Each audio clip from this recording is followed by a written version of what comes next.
십계명 10말씀을 살피고 있습니다. 지난주까지 나 외 다른 신을 내 앞에 두지 말라, 두지 않게 하시는 하나님의 언약이 우리의 삶 전체의 모든 사건과 상황 속에 그 언약을 성취하는 하나님의 계획과 손길이 있다는 말씀을 드렸습니다. 하나님을, 다른 신을 우리 앞에 두지 않고 하나님을 올바로 알고 나를 올바로 안다는 게 무엇인지를 둘째 말씀에서 좀 더 구체적으로 설명을 해 주십니다. 오늘 말씀은 우상과 형상을 만들지 말고 섬기지 말라. 새긴 우상 만들지 말고 어떤 형상, 하늘에 있는 것, 땅에 있는 것, 물속에 있는 것. 하나님은 질투하는 하나님이기 때문에 만일에 우상과 형상을 만들고 섬기면 죄를 갚되 3, 4대까지 이르게 하겠지만 나를 사랑하고 계명을 지키면 1000대까지 은혜를 베푼다. 이 말씀은 너무나 명료하고 또 우리가 뭘 해야 되고 뭘 안 해야 되는지를 정확히 가르쳐준 말씀이기 때문에 이 둘째 계명은 우리에게는 다른 말씀보다 더 뭘 지켜야 되고 안 지켜야 될지를 정확히 이해하게 해줍니다. 그래서 특별히 개신교, 우리 기독교는 이 둘째 계명을 굉장히 중요하게 여깁니다. 특히 새긴 우상을 만든 가톨릭 성당은 여러 성인들의 우상이 가득하죠. 그래서 그걸 우리가 굉장히 배격합니다. 또 여러 형상, 이방 종교들 인도 가면 너무너무 많은 형상들이 있습니다. 그래서 형상들을 만드는 모습을 보면 마음이 아프고 또 굉장히 부담스럽죠. 그래서 우리가 당연히 그런 우상과 형상을 만들지 않아야 된다는 건 너무 당연한 이야기인데, 그런데 만일에 이 말씀이 그런 걸 하지 말라는 말씀이라고 생각하면 몇 가지 조금은 우리에게 혼란을 주는 내용이 있습니다. 그 중에 첫째는 하나님이 질투를 하신다는 말씀은 논리적으로 맞지가 않습니다. 질투는 부족한 사람이 하는 거죠. 부족한. 나는 전세 사는데 누구는 아주 좋은 집을 갖고 있으면 질투심이 생기죠. 나는 작은 차 타는데 고급차를 타는 사람 볼 때, 나는 운동만 잘하는데 운동도 잘하고 공부도 잘하는 사람 보면 질투심이 생깁니다. 어떤 분은 그러더라고요. 공부도 잘하고 얼굴까지 예쁘니까 질투심이 생긴다고. 이런 내게 부족함에 대한 표현이 질투인데, 하나님은 부족함이 없는 분이시기 때문에 이 질투라는 감정을 가질 수가 없는데도 질투한다고 하셨기 때문에 논리적으로는 좀 맞지 않죠. 또 계명을 범하는 자에게 죄를 3, 4대까지 갚으신다라고 했습니다. 우리는 신앙생활을 시작할 때 이 말씀이 하나님 말씀이기 때문에 이 말씀을 우리가 하나님의 계명으로 받는다면, 명령으로 받는다면 제일 중요한 게 내 아버지, 할아버지, 증조 할아버지의 신앙을 먼저 살피지 않으면 아무 의미가 없습니다. 내가 와서 아무리 신앙생활 열심히 해도 아버지나 할아버지나 아니 증조 할아버지 중에 누군가가 우상을 숭배하면 나는 전혀 구원받을 가능성이 없습니다. 왜냐하면 3, 4대까지 갚아버리니까. 두 번째는 계명을 지키면 1000대까지 은혜를 베푼다고 하는데, 혹시 우리 아버지가 예수님을 잘 믿었거나 할아버지가 잘 믿었다면 나는 신앙에 대한 고민을 할 이유가 하나도 없을 정도가 아니라 앞으로 3000년 정도, 한 대가 30년 잡으면 3000년 정도 우리 후손들은 신앙을 고민할 이유가 하나도 없습니다. 아예 고민을 할 필요가 없어요. 1000대까지 은혜를 베풀어 버리니까. 특히 죄를 갚는다는 말이 단순히 빚 갚는다는 게 아니라 저주를 하신다고 말씀을 했거든요. 그렇다면 이 말씀이 우리가 지각을 사용하지 않고 읽어서는 안 될 말씀인 게 분명하죠.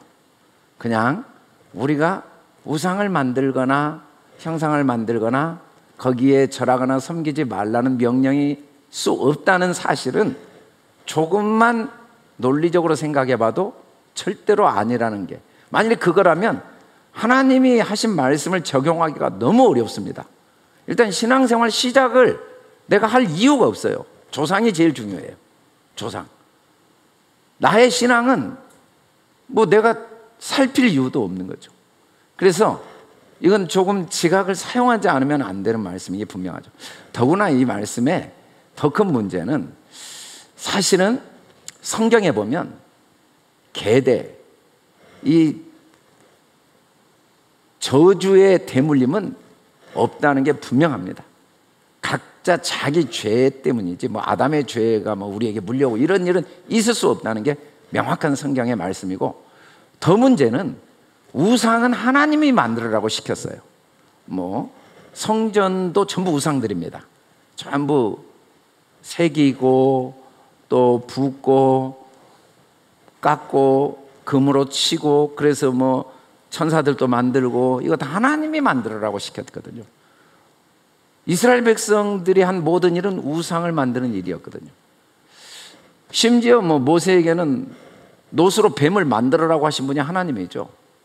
만들지 말라고 명령하신 거 하나님이 만들으라고 했다면, 이 말씀은 단순히 우리가 생각하는 뭐 보이는 이런 우상 만들어서는 안 됩니다. 짐승 이런 거 만들어서 집에 두고 그런 게 좋다는 게 아니라, 지금 그런 이야기를 하신 건 아니라는 거. 만일에 그걸 안 만들었다고 우리가 구원을 받을 수 있는가? 말도 안 되죠. 그걸 만들었다고 구원을 못 받으면 예수는 뭔가? 구원이 그런 수준인가? 이 계명은 그런 의미가 아니라는 건 확실하죠. 그러면 이 말씀은 과연 우리에게 어떤 하나님의 언약이 담겨 있는가? 우리가 지각을 사용하기를 하나님은 원하시죠. 이 말씀의 첫 번째는 새긴 우상입니다. 새긴이라고 표현한 페셀이라는 히브리어는 여러 경우에 써요. 돌을 정으로 쪼갤 때도 새긴, 뭐 주조를 만들어서 주물을 만들어서 거기에 부어가지고 어떤 형틀을 만들어가지고 물건을 만드는 것도 페셀. 이 페셀이라는 단어는 여러 용도로, 뭐 건축도 페셀입니다. 이것도 페셀이에요. 이것도 거푸집을 만들어서 거기에 콘크리트를 집어넣고 이것도 페셀입니다. 그래서 페셀이라는 건, 우상이라는 건 뭔가 우리가 생각했던 생각을 눈에 보이게 만드는 모든 게 우상이죠. 뭐 돌을 가지고 야 이거 다윗을 만들어야겠다 머릿속에 생각을 하면은 하나하나 돌을 쪼개냅니다. 그랬더니 이 돌이 숨쉬는 다윗처럼 되는 게 페셀, 우상입니다. 그래서 우상이라는 건 우리의 삶 전체의 모든 활동이 우상 만드는 일이에요. 우상 만드는 일. 그게 새긴 우상이죠.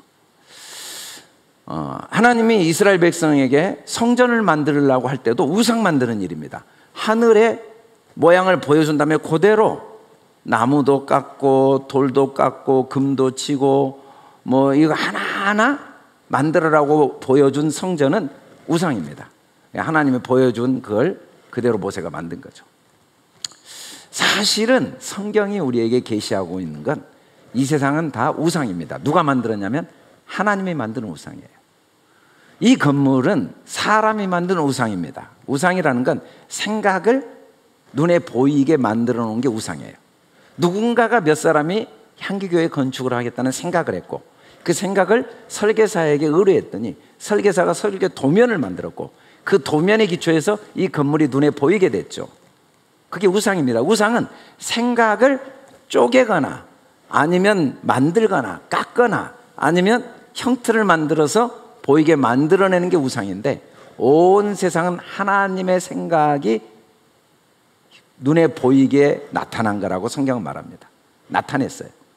왜 세상을 나타냈냐면 하나님이 누구인가를 우리에게 보여주기 위해서 온 세상을 만들어 놔서 보이는 모든 세상은 우상이죠.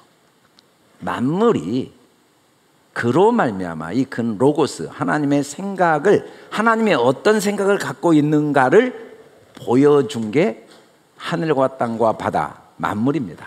이게 새긴 우상이에요. 근데 이 새긴 우상을 왜 만들었는가를 가르쳐 주신 거죠. 너를 위하여 새긴 우상을 만들지 말라. 새긴 우상은 하나님이 자기를 위해 만들었어요.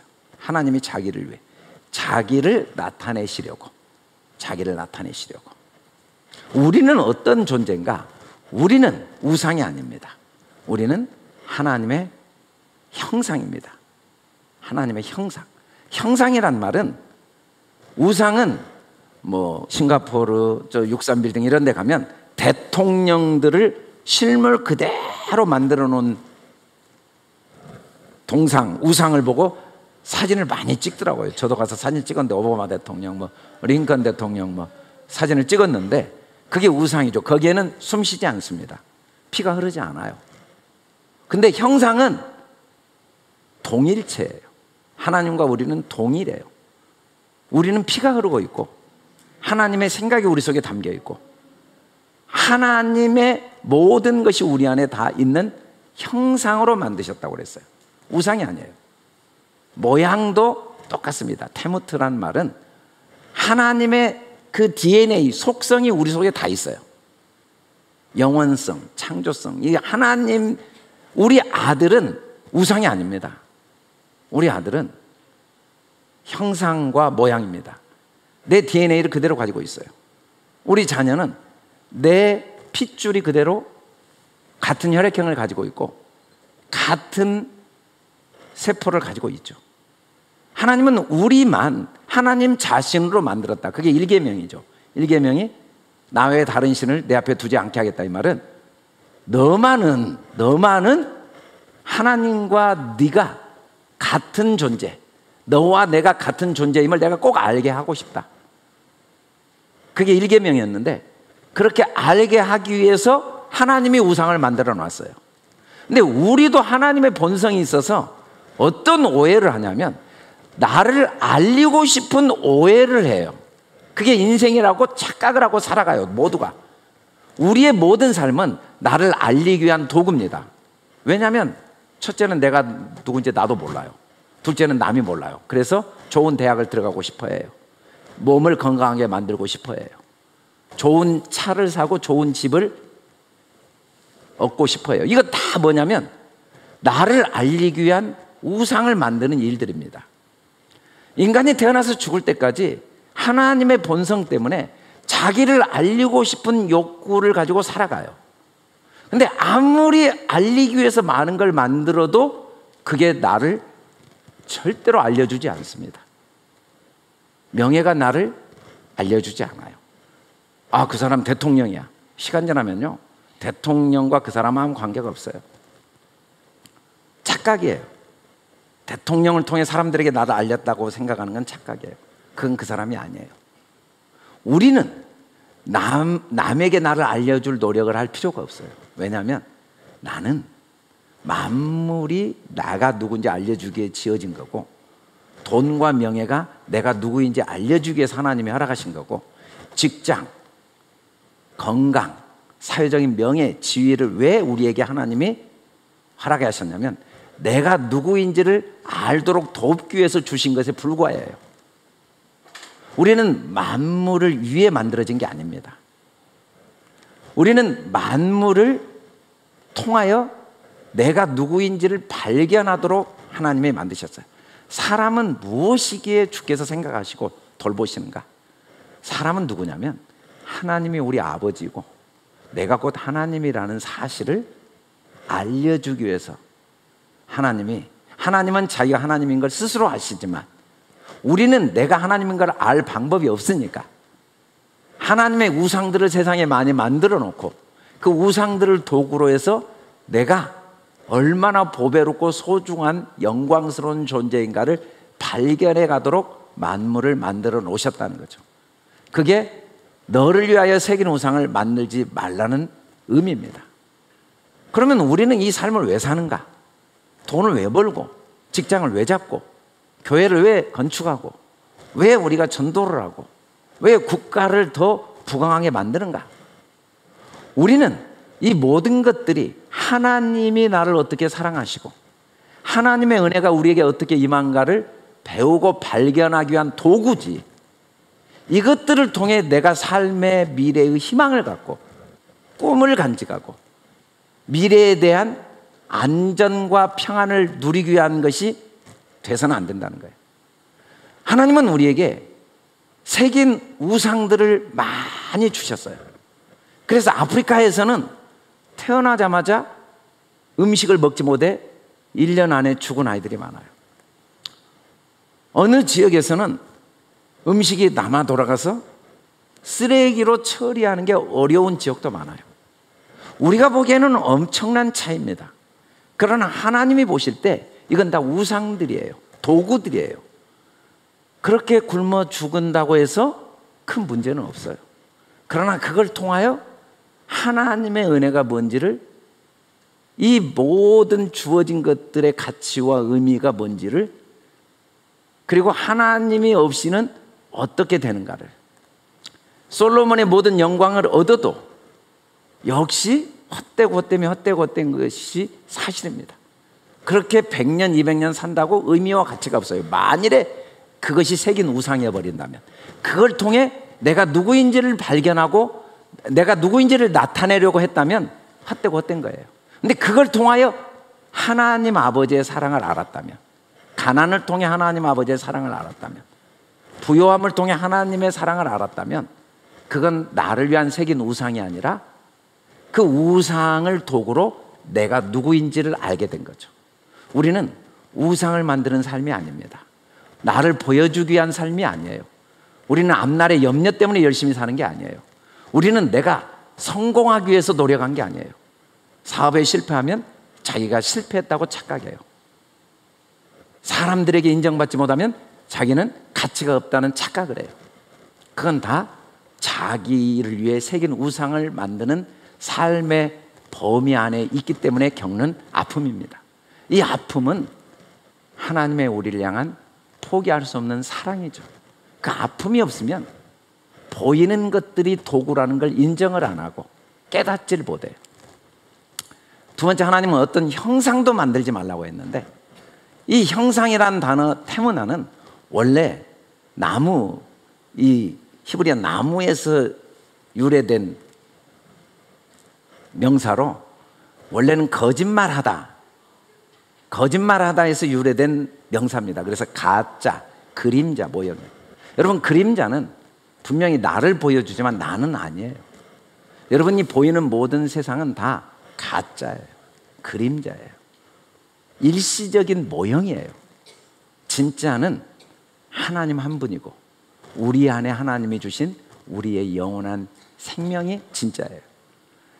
하나님은 이 만물을 통해 다스리는 삶을 살기를 원하셨다는 말씀의 의미는, 이 만물은 도구임을 잘 아는 삶을 살기를 원하셨어요. 그게 다스리는 자입니다. 실패도 도구예요. 성공도 도구고, 늙고 병들어 죽어가는 것도 다 도구입니다. 도구인 줄 알면 다스리게 돼요. 도구인 줄 모르면 다스리지 못합니다.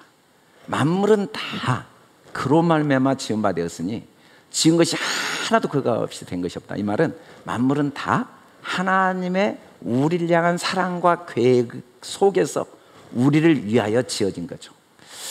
하나님은 이 우상과 형상을 만들지 말고 절하지 말고 섬기지 말라고 할 때 이 절하다 섬기다라는 말은 그 가치와 의미를 오해하는 게 절하고 섬기는 겁니다. 여러분, 돈, 명예, 권력, 건강, 인생, 나라, 국가, 역사 다 하나님께 속해 있습니다. 근데 우리가 하나님께 속했으니까 이건 다 우리를 위한 도구들입니다. 우리를 위한 도구들이에요. 이 모든 건 하나님이 나를 어떻게 사랑하시는가, 하나님이 얼마나 나에게 크고 놀라운 인애와 사랑을 베풀고 계신가를 알게 하기 위한 도구예요. 생로병사는 하나님이 능력이 없어 우리를 죽게 하신 게 아닙니다. 하나님이 능력이 없어 우리를 늙고 병들게 만드신 게 아니에요. 이 모든 과정은 꼭 필요했어요. 뭘 위해? 하나님의 인애와 하나님의 사랑을 아는데 꼭 필요해서 우리에게 허락하신 거죠. 그걸 아는 게 절하지 않고 섬기지 않는 거예요. 그걸 모르면 절을 하고 섬기고 있습니다. 늙어진 걸 후회하고 육신이 죽으면 슬퍼하고, 이 육신이 죽은 건 아무것도 아닌데 알면, 포장지를 쫙 찢어서 쓰레기통에 버리면서 슬퍼할 사람이 어디가 있어요? 그 기능이 뭔지를 알면, 기능이 뭔지를 정확히 아니까. 하나님께서 이스라엘 백성을 애굽에서 건져내실 때 뭐라고 이야기하냐면 하나님을 섬기도록 하기 위해서 건져내셨다고 이야기했어요. 근데 하나님을 섬기는 게 뭔지를 바로 다음 절에서 설명을 해줘요. 나는 스스로 있는 자다. 이게 좀 번역을 직역을 했으면 이때는 좋았을 것 같아요. 영어로는 I am who I am인데 나는 나다예요. 나는 나다. 근데 히브리어로 또 나는 나다인데 야하야인데 똑같은 하야인데 조금 달라요. 앞에 하야는 보이는 나고 뒤에 하야는 보이지 않는 나를 의미하는 히브리어를 쓰고 있어요. 그래서 하나님을 섬긴다는 건 뭐냐면 보이는 모든 것이 하나님을 알게 하는 도구임을 아는 게 하나님을 섬기는 거예요. 결혼은 꼭 필요해요. 하나님을 아는데 꼭 필요해서 하나님이 허락하신 거예요. 자녀는 꼭 필요해요. 자녀를 양육해 볼 때 하나님의 마음을 아는데 꼭 필요해서 두신 거죠. 늙고 병들고 죽음이 꼭 필요해요. 영원한 생명이 뭔지를 아는데 필요해서 하나님이 허락하신 거지, 하나님이 능력이 없어서 우리 괴롭히려고 늙게 만들고 병들게 만들고 죽게 만들 수는 없는 분이라는 거죠. 만일에 그게 우리에게 유익이 안 되면 왜 인간에게 생로병사를 줬겠습니까? 있을 수 없는 일이죠. 왜 실패를 경험하게 했겠습니까? 그것도 꼭 필요한, 하나님을 아는데 절대적으로 필요하니까. 왜 상처와 아픔을 주고받게 하겠습니까? 왜 오해와 갈등을 겪게 하겠습니까? 전능하신 하나님이 그런 거 하나도 없게 하실 수 없는 거예요. 여러분, 자녀에게 부모가 아무리 능력이 있다고, 하나도 제가 고생하지 않게 할 능력이 있다고 그렇게 키워내는 게 과연 자녀에게 유익이 됩니까?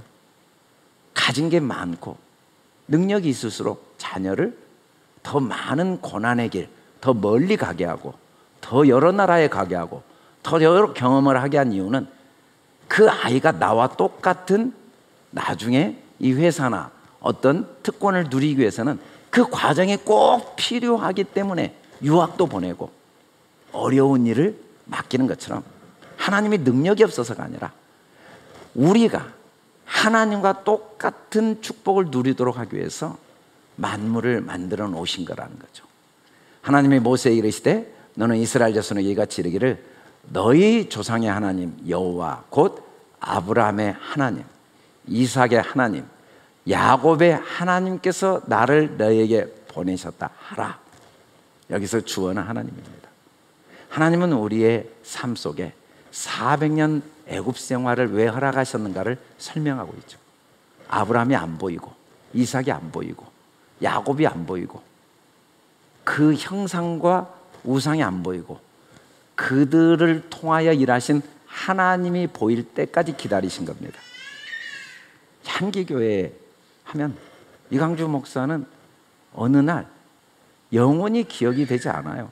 저는 그냥 목회자로 일정 기간 사역하다가 사라지는 사람이에요. 이 교회는 저와 관계가 없어요. 그냥 하나님이 저를 도구로 일정 기간 쓰셨죠. 하나님이 혼자 다 하신 일이에요. 저는 그 도구로 일정 기간 했기 때문에 뭐 이강주 목사가 뭘 했다는 이야기를 점점 안 하는 수준이 되어져 가야겠죠. 제가 은퇴한 다음에 또 다른 목사가 하면 그 사람을 세우신 하나님만 보여야지, 이광주 목사 때는 이렇게 했는데 이런 게 보인다면 여전히 우리는 자기를 위하여 우상을 만들고 형상을 만들고 거기에 절하고 섬기고 있는 거죠. 하나님은 안 보이고 그때 그 일하셨던 하나님은 안 보이고 일한 사람만 보이고 그 역할을 했던 사람밖에 안 보인다면 우리는 여전히 예속된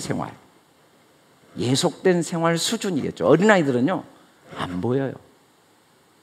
눈에 보이는 것 외에는 안 보여요. 그게 전부인 줄 알아요. 하나님이 뭐라고 이야기하시냐면 이 명령을 하시면서 나 내 하나님 여호와는 질투하는 하나님이다. 이 히브리어로 칸나인데 이 칸나라는 단어는 구약에 질투라고 번역한 게 여기와 신명기 5장 외에는 한 군데도 없고 똑같은 히브리어지만 전부 열심으로 번역을 했어요. 하나님의 질투는 사람의 질투와 다른 포기할 수 없는 열심을 의미합니다. 하나님은 우리를 하나님 자녀로 만드실 때부터 그의 모든 영광을 함께 누리는 수준까지 자라게 하는 걸 절대로 포기할 수 없는 거죠. 내가 거룩한 내 이름을 위해 열심을 내어 야곱의 사로잡힌 자를 돌아오게 하며 이스라엘 족속에게 사랑을 베풀지라 라는 말씀은 바벨론 포로로 끌려가서 이스라엘 백성들이 성전이 다 무너져 버렸어요. 성전이 하나님인 줄 알았거든요. 보이는 게. 그곳에 하나님이 계시는데 어떻게 그게 무너졌어요? 다 무너졌어요. 예루살렘이 하나님인 줄 알았어요. 그 땅이 다 황폐하게 됐어요. 포로로 끌려가서 절망 중에 있는 그들에게 이건 나의 열심에 불과하다. 예루살렘도 성전도 다 우상이었다. 하나님의 어떠함을 알게 하고 네가 얼마나 하나님의 사랑받는 보배로운 존재인가를 알게 하기 위한 도구였음을 깨닫게 하기 위해서 어쩔 수 없이 포로로 끌려가게 하신 열심, 이게 하나님의 질투죠. 나를 미워하는 자의 죄를 갚되라고 했는데, 나를 미워한다는 건 보이는 것이 하나님으로 보이는 건 하나님을 미워하는 겁니다. 향기교회의 이강주 목사가 향기교회를 개척하고 이끌어온 것처럼 보이고 그게 하나님 미워하는 거예요. 하나님이 허락하신 건강, 재물, 물질, 부모, 자녀, 명예, 권력이 나를 나타낸다고 보는 게 하나님을 미워하는 겁니다. 그것들은 다 나를 사랑하사 나를 위해 하나님이 주신 도구임을 깨닫는 게 하나님을 사랑하는 거죠. 근데 우리는 보이는 것들이 내 삶에 영향을 주고 그게 나에게 의미와 가치를 부여한다고 생각하는 삶을 살 수밖에 없죠. 다 그렇게 삽니다. 그게 하나님을 미워해요. 이런 자의 죄를 갚아버린다고 그랬어요. 이건 죄입니다. 죄는요, 성경에서 말한 죄는 도덕 윤리를 말하진 않아요. 보이는 것은 전부 죄입니다. 보이는 건 다 죄악된 거예요. 왜? 도구로 만들었으니까. 없어질 거니까. 소멸할 거니까. 근데 보이는 것에 소망을 두는 것이 죄를 짓고 하나님을 미워하는 거죠. 이걸 갚아주신다라고 했는데, 이 파가드라는 갚다라는 말씀은 잘 보살핀다는 거예요. 보이는 것에 소망을 두지 않도록 보이는 걸 하나님이 끝까지 없애주십니다.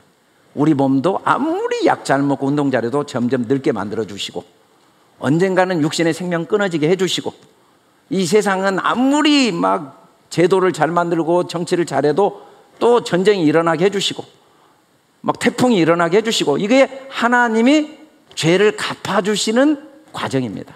보이는 것에 소망을 두는 우리의 어리석음을 깨닫게 해주시는 게 죄를 갚아주시는 거죠. 에브라임은 나의 사랑하는 아들, 기뻐하는 자식이 아니냐. 예레미야 31장의 에브라임은 북쪽 이스라엘인데 아수르에 멸망당한 지 100년이 지났습니다. 역사에 의하면 아수르에 끌려가는 북쪽 이스라엘 사람들의 모습이 남아있는데 상상을 초월할 정도로 비참하게 끌려가요. 근데 하나님은 뭐라고 하냐면 여전히 그들은 나의 사랑하는 아들, 기뻐하는 자식이 아니냐. 내가 그를 책망하여 말할 때마다 깊이 생각하다. 그러므로 그를 위해 내 창자가 들거르니 내가 반드시 그를 불쌍히 하겠다. 육체적으로는 비참해졌지만 그 과정을 통해 하나님은 깊이 그를 사랑하시고 창자가 끊어지는 아픔을 함께 겪으면서 그에게 참된 생명을 알게 하시는 과정, 이게 죄를 갚아주는 겁니다. 사람들은 왜 세상은 문제가 많습니까? 왜 우리는 늙고 병들고 죽어야 됩니까? 하나님은 도대체 사랑이라는데, 그게 하나님의 포기할 수 없는 사랑입니다. 보이는 것을 일단 주셔야만 하나님을 알 수가 있어요. 우리는 보이는 걸 통해서만 하나님을 알아요. 그러나 그 보이는 건 진짜 하나님이 아니고 우상이에요. 그건 형상이에요. 어린아이에게 일시적으로 장난감을 주지만 계속 장난감을 갖고 살게 할 수는 없잖아요. 일정한 기간 되면 뺏어야 돼요. 그래서 진짜 비행기를 타도록 해야죠. 진짜 하나님을 만나도록 하기 위해서 우리의 삶에 주신 모든 보이는 것들을 하나하나 다 빼앗아가는 게 죄를 갚는 거죠. 그리고 그 과정을 통해 하나님이 뭘 하시냐면 내가 나의 법을 그들 속에 두며 그들 마음에 기록하여, 하나님의 법은 하나님이 나의 아버지이신 게 하나님의 법입니다. 내가 곧 하나님인 게 하나님의 법이에요. 너는 여호와를 알라 하지 아니하리니 작은 자로부터 큰 자까지 다 나를 알기 때문이라. 이 과정 하나하나를 통해 우리는 하나님이 만물을 창조하셨고 내가 살아온 모든 게 하나님의 은혜고 앞으로 내가 살아갈 모든 건 완전하신 하나님의 계획 속에 있다는 걸 하나하나 배워가게 하시는 거죠. 근데 하나님이 특별히 죄를 갚되 3, 4대까지 이르게 하시겠다고 그랬어요. 3대와 4대는 아브라함, 이삭, 야곱과 요셉을 의미하기도 합니다. 근데 아브라함, 이삭, 야곱의 특징이 뭐냐면 다 이 땅에서 나그네로 살았어요. 이게 3, 4대까지 갚아주는 겁니다. 끝까지 나그네로 살게 하는 거죠. 끝까지 번향을 사모하게 하는 것. 시간이 갈수록 하나님은 우리에게 더 보이지 않는 하나님의 사랑이 선명하게 보이도록 우리를 도우시고 그래도 절대로 안 보면 육신의 죽음을 통해서 마침내 보게 하시는 게 3, 4대입니다. 3, 4대. 우리의 이 땅의 삶은 마침내 보이지 않는 하나님의 사랑이 우리 속에 더 깊이 경험되어지고 체험되어지도록 돕기 위한 하나님의 계획 속에 주어진 거죠. 특별히 창세기 15장 13절에 보니까 하나님이 아브라함에게 복을 주시면서 복을 주시겠다고 해놓고는 앞뒤가 연결이 안 된 말씀을 해요. 갑자기 이방이 객이 돼가지고 400년 동안 괴롭힘을 당한대요. 이게 복입니까? 400년 동안 괴롭힘을 당한데 근데 그게 왜 복이냐를 다음에 뭐라고 설명하냐면 그들이 섬기는 나라, 다른 말로 하면 너희를 괴롭히는 나라를 내가 징벌을 한대요. 징벌. 그리고 내 자손이 큰 재물을 이끌고 나오리라. 그렇게 이야기를 해요. 이 말씀은 무슨 말씀이냐면 삶 자체가 우리를 괴롭힙니다. 여러분 태어난 자체가 고통이에요. 이 육신이 괴로움입니다. 만남이 괴로움이에요. 산속에 들어가는 게 차라리 덜 편해요. 결혼이 괴롭습니다. 뭐 누가 오직하면 결혼이 무덤이라고. 직장이 괴로워요. 자식 나면 바람잘 날 없어요. 나이 먹으면 괴로움입니다. 인생 전체가 괴로움이지만 이 괴로움들은 다 나에게 큰 재물을 이끌게 하는 하나님의 계획이에요. 이때 큰 재물은 하나밖에 없어요. 재물은 하나. 하나님 아버지, 그의 사랑, 그의 영원하신 나라만 재물입니다. 모세가 더 큰 재물을 사모하여 애굽의 왕자의 직분을 버렸다고 할 때 큰 재물은 하나밖에 없어요. 보아. 진짜 재물은요, 내가 얼마나 보배로운 존재인가를 깨닫는 것, 하나님의 사랑이 담겨있지 않는 게 없다는 걸 깨닫는 것만 재물이에요. 근데 그건 삶의 과정을 통해서 밖에 못 깨달아요. 절대로 이론으로 못 깨달아요. 경험을 통해서만 깨달아요.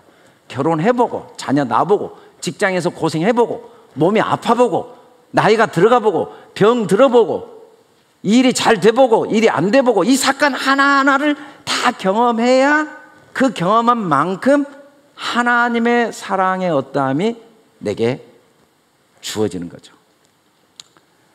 장수하다 평안히 소상에 돌아가 장사될 것이요 내 자손은 4대 만에 이 땅으로 돌아오리니. 말도 안 돼요. 400년이 4대는 아닌데 이때 이 4대는 육신을 가지고 사는 모든 기간입니다. 근데 언제 4대가 되냐면 죄악이 가득 차야 4대가 돼요.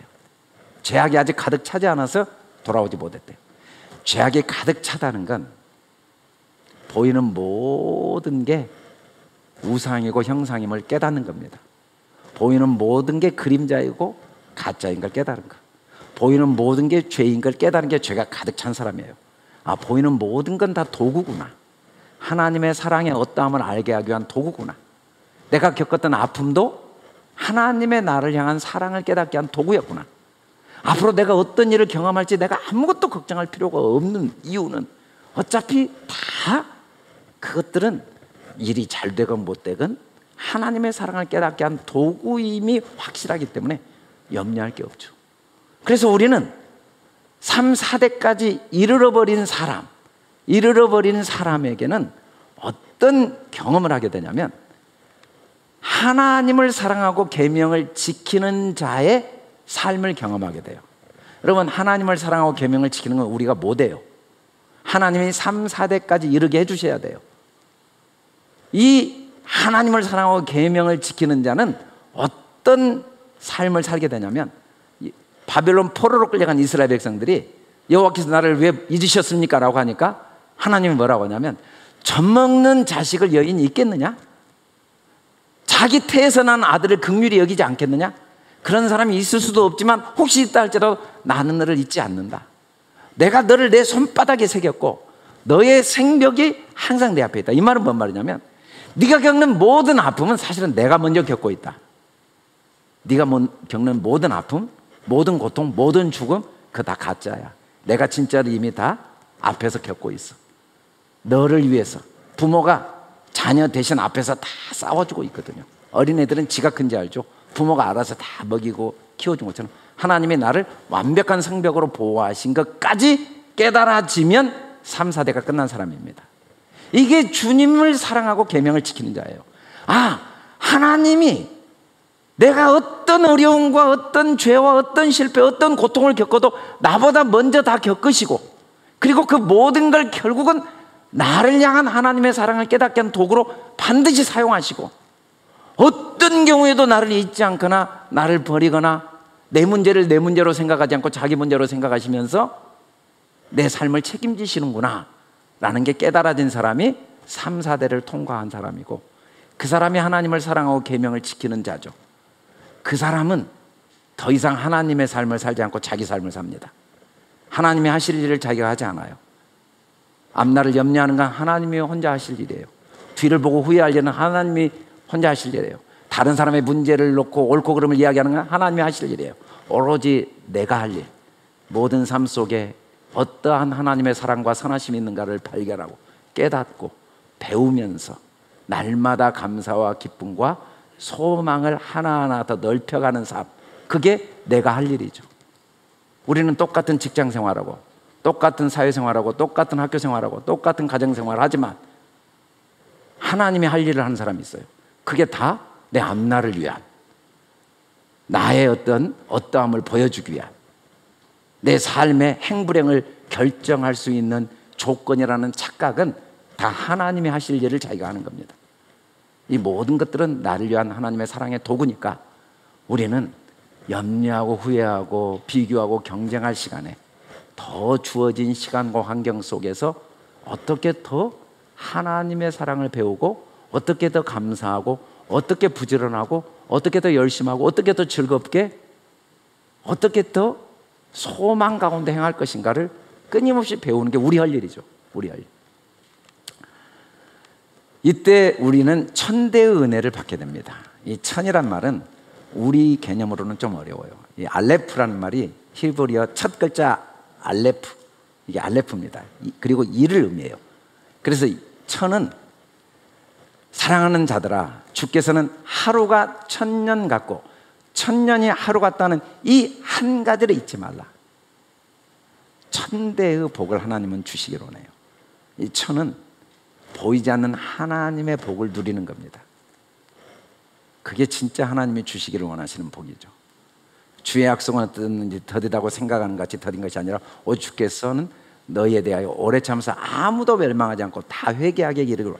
우리에게 일어난 모든 사건은 나를 사랑하시고 내가 생각이 바뀌고 마음이 바뀌어서 어떤 경우에도 감사가 있고 평안이 있고 자유가 있고, 지금 누리는 자유보다 더 많은 자유, 지금 누리는 평안보다 더 많은 평안, 지금 간직한 소망보다 더 큰 소망, 지금 가지고 있는 능력보다 더 큰 능력, 못할 것이 없는 능력. 어차피 내 인생의 주인이 하나님이니까. 염려와 두려움과 후회는 매 순간 십자가에 못 박아버리고 그건 죽어야 될 생각이니까 어떤 경우에도 오래 참으시고 반드시 멸망치 않고 우리를 생각을 받고 하나님의 그 풍성한 사랑 안에 거하게 하시는 은혜, 그 은혜가 누려지는 거죠. 하나님은 이 일을 지금도 계속 하고 계시다는 겁니다. 베드로서 3장 7절에 보니까 하늘과 땅은 동일한 말씀으로 불사르게 보관됐다. 여러분, 우리가 살아가는 세상 다 하나님이 잠깐 보관했어요. 불사르게. 이때 불사르다는 것은 진리를 깨닫게 하시는 하나님의 열심입니다. 불과 성령으로 세례를 받는 거죠. 이 사람들의 특징은 뭐냐면 예수 그리스도의 은혜와 그를 아는 지식에서 계속 자라가게 되죠. 세상은 다 도구니까. 일이 잘 돼도 도구예요. 안 돼도 도구예요. 보이는 모든 역사는 하나님의 사랑과 그리스도 안에 있는 하나님의 그 놀라우신 지혜와 그 선하심과 그 신실하심과 그 완전하심을 배워가는 도구니까 우리는 이 보이는 세상을 끊임없이 도구로 사용해서 배우다가 때가 되면 이 보이는 세상을 다 하나님이 나에게는 불로 태우시고 보이지 않는 내 마음에 하나님이 주신 영원한 생명만 하늘로 데리고 가고 이 땅의 것들은 다 소멸되게 하시는 그 하나님의 은혜를 깨닫고 사는 게 천대의 은혜를 누리는 사람입니다. 이 사람들은 때를 따라 아름답게 하신 걸 알기 때문에 영혼을 사모하는 마음을 간직하게 되죠. 이때 영혼은 시간적인 의미가 아니라 보이지 않는 하나님의 사랑이 영혼입니다. 성경에 대대로 영원한 복, 영원한 언약, 이건 다 보이지 않는 하나님의 사랑을 의미하고 있어요. 우리는 모든 게 아름다워요. 왜? 어느 것 하나도 그 속에 하나님의 나를 향한 사랑과 언약이 담겨 있지 않다는 걸 깨달았으니까. 그걸 깨달은 사람이 천대의 은혜를 누리는 사람이죠. 하나님은 19년 전에 향기교회를 세웠어요. 향기교회를 통해 그리스도 안에서 이기게 하시고 그리스도라는 냄새를 풍기게 하실 일을 하나님이 하시겠다고 약속하시고 19년 동안 해오신 거죠. 우리가 산 삶은 어떻게 살았는지 우리가 평가할 때 잘한 것도 있고 못한 것도 있어요. 그러나 하나님은 그 모든 걸 통하여 그리스도 안에서 우리를 하나하나 성장하고 이기게 하셨고 하나님을 아는 냄새를 풍기게 하셨고 또 구원받는 자나 망하는 자들에게나 하나님 앞에 그리스도의 향기로, 그리스도의 향기는 뭡니까? 보이지 않는 하나님의 사랑과 언약을 깨닫게 하는 도구. 이 사람에게는 사망으로부터 사망에 이르는 냄새예요. 사망은 사망에 이르게 하는 게 하나님의 사랑입니다. 여러분, 죽어야 될 게 죽어야 될 것인 줄 아는 게 진리로 들어가는 길이거든요. 교회라는 것은 무엇입니까? 사망이 사망에 이르러야 된다는 걸 알게 하는 곳입니다. 생명으로부터 생명에 이르게 하는 냄새. 교회라는 것이 뭡니까? 진짜 하나님의 은혜를 깨닫고 그 은혜 속에서 계속 자라가게 하는 게 교회죠. 교회는 순전함으로 하나님께 받은 것 같이 하나님 앞과 그리스도 안에서만 말해야 돼요. 이 말은 뭔 말이냐면 보이는 모든 것들은 어차피 사망으로 와서 사망으로 가는 것임을 잊지 않는 거죠. 우리는 그래서 보이는 것에 연연하지 않습니다. 뒤를 돌아보고 후회하고 낙심할 이유도 없고 앞을 보고 염려할 이유도 없습니다. 우리는 생명에서 생명에 이릅니다. 우리는 모든 것 속에 하나님의 사랑과 언약이 있음을 계속 배워가는 겁니다.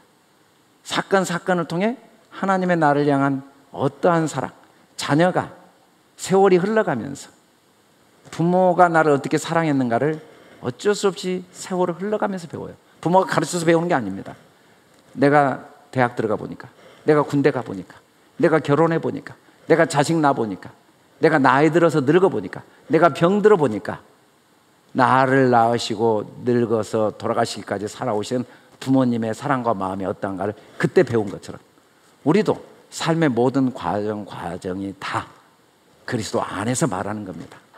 그리스도 안에서 말한다는 건 그 사건 하나하나가 나를 향한 하나님의 사랑의 어떠함을 배우는 도구로 하나님이 주셨다는 걸 깨닫는 거죠.